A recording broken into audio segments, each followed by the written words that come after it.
अस्सलामु अलैकुम वरहमतुल्लाहि वबरकातुहू। दोस्तों, दारुल उलूम देवबंद में आज राम के नाम पर एक कविता पढ़ी गई और बहुत सारे अशआर राम की तारीफ़ के अंदर कहे गए। ये वही दारुल उलूम देवबंद है जिसके ताल्लुक़ से कहा जाता है कि ये दहशतवादी का अड्डा है। ये दहशतगर्दों को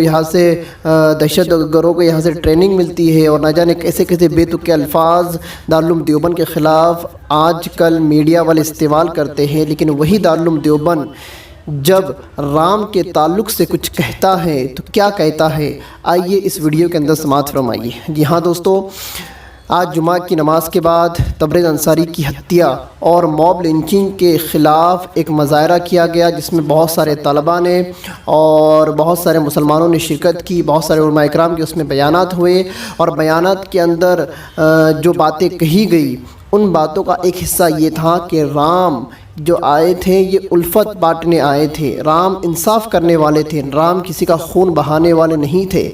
और अल्लामा इकबाल के ताल्लुक़ से ये भी कहा गया कि अल्लामा इकबाल ने राम को हिंदुस्तान और भारत का इमाम कहा है। हिंदुस्तान और भारत का इमाम कहाँ है।